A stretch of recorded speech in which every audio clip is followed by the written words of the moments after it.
हाय दोस्तों, कैसे हो आप सभी। आशा करता हूँ आप सभी अच्छे होंगे। तो दोस्तों आज मैं आप लोगों को बताने वाला हूँ दुनिया का 5 सबसे खतरनाक हैकर्स के बारे में। दोस्तों कंप्यूटर और इंटरनेट आने के बाद दुनिया काफ़ी बदल चुकी है।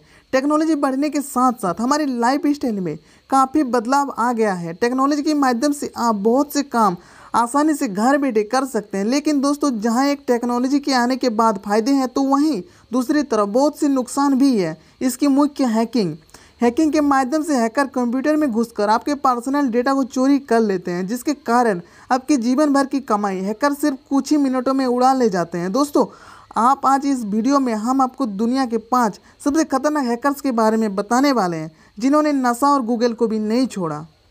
नंबर 1 पे आता है अल्बर्ट गोंजालेज। दोस्तों अल्बर्ट गोंजालेज का जन्म 1981 को कैरिबियन आइसलैंड नेशन क्यूबा में हुआ था। 12 साल की उम्र में अल्बर्ट ने अपना कंप्यूटर खरीदा और सिर्फ 14 साल की उम्र में नासा के कंप्यूटर को हैक कर लिया। उसके बाद 2005 से 2007 तक अल्बर्ट ने नेटिजन्स के क्रेडिट कार्ड्स की चोरी की। इस ऑनलाइन क्रेडिट कार्ड चोरी की इतिहास की सबसे बड़ी चोरी बताया जाता है, क्योंकि अल्बर्ट ने करीब 170 मिलियन क्रेडिट कार्ड और डेबिट कार्ड को हैक कर लिया था और डेटा को उन्होंने बेचना शुरू कर दिया।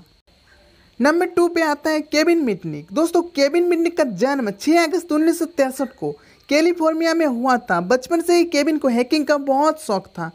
केविन को यूएसए का सबसे बड़ा साइबर क्रिमिनल माना जाता था। केविन मिटनिक ने सिर्फ 13 साल की उम्र में बस कार्ड सिस्टम को बाईपास कर दिया था, जिसके कारण वो किसी भी बस में फ्री में सफ़र कर सकता था।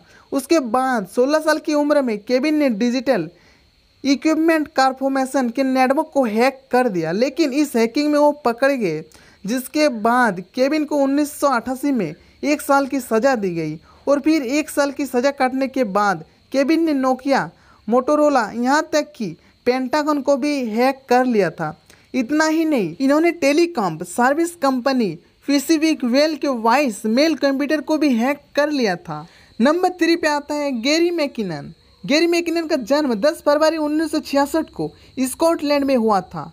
गैरी को बचपन से ही कंप्यूटर और टेक्नोलॉजी से काफ़ी लगाव था, जिसकी वजह से बहुत ही जल्दी उन्होंने हैकिंग भी सीख ली थी। बता दें कि गैरी मैकिनन को एलियंस और यूएफओ के बारे में जानकारी चाहिए थी, जिसके लिए उसने फरवरी 2001 से मार्च 2022 तक लंदन में अपनी गर्लफ्रेंड के घर से 97 यूएसए मिलिट्री और नासा के कंप्यूटर में एक वायरस को इंस्टॉल किया था और उसने अहम फाइल्स को डिलीट भी कर दिया और बहुत से कंप्यूटर को ऑपरेटिंग सिस्टम को भी डिलीट कर दिया। नंबर 4 पे आता है जेनानाथ जेम्स। जेनानाथ जेम्स ने कम उम्र से ही हैकिंग शुरू कर दी थी, जिससे साइबर क्राइम के अपराध में 16 साल की उम्र में ही जेल हुई थी। जेनानाथ को कॉमरेडर के नाम से भी जाना जाता था। अमेरिका के सिक्योरिटी के सारे फाइल्स को इसने हैक कर लिया था। महज 15 साल की उम्र में जेनानाथ ने यूएसए डिपार्टमेंट की डिफेंस थ्रेट रिडक्शन एजेंसी को हैक कर लिया था। इसके लिए जेनानाथ को एक सिफर को इंस्टॉल कर दिया था, जिसके कारण डाटा एम्प्लॉयज के बीच हो रहे सारे मैसेज उसके पास चले जाते थे। इसी मैसेज को ट्रैक कर उसे बहुत सी डिटेल्स चुरा ली थी। न्यू टाइम्स की खबर के मुताबिक जेनानाथ ने यूएसए सरकार के डाटाबेस तक पहुंचकर नासा के नेटवर्क को हैक कर लिया था और अंतरिक्ष स्टेशन के ऑपरेशन की सारी जानकारी निकाल लेती थी, जिसके बाद नासा को अपने नेटवर्क 3 हफ्ते के लिए बंद करना पड़ा था, जिसके कारण नासा को अपना डाटा रिकवर करने के लिए $14,000 का खर्च करना पड़ा था। और जब जेनानाथ 1 साल के बाद वो पकड़े गए तो जेम्स पर कोई गंभीर आरोप लगा दी गई, लेकिन जेल से छूटने के बाद डिप्रेशन के कारण उसने खुदकुशी कर ली, मतलब अपने आप को गोली मार लिया। नंबर 5 पे आता है केविन पाल्सन। केविन पाल्सन को डार्क डैड के नाम से भी जाना जाता था। केविन ने 1990 में एक ऑनलाइन रेडियो शो के कॉल के इन कॉन्टेस्ट को हैक कर लिया था और शो जीत लिया था। इस शो को जीतने के बाद उसे फोर्स कार मिली थी और उसके बाद पेंटागन के कंप्यूटर नेटवर्क अपार्टमेंट में हैक कर लिया गया था, जिसके बाद एफबीआई की नज़र उस पर पड़ गई थी। लेकिन उस समय सिर्फ वो 17 साल का था, उसके लिए उसे सिर्फ चेतावनी देकर छोड़ दिया गया। लेकिन केविन ने अपना काम जारी रखा।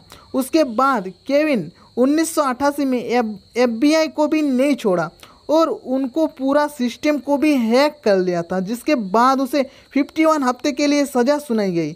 वहाँ 51 सज़ा सुनाने के बाद वो बाहर आए। फिर जेल से बाहर आने के बाद वो पत्रकार बन गया और अब वो अमेरिका पुलिस वालों की हेल्प करता है। दोस्तों आज के लिए इतना ही, फिर मिलेंगे नेक्स्ट वीडियो में। अगर वीडियो अच्छा लगे तो लाइक शेयर एंड सब्सक्राइब कर देना। तब तक के लिए बाय बाय दोस्तों।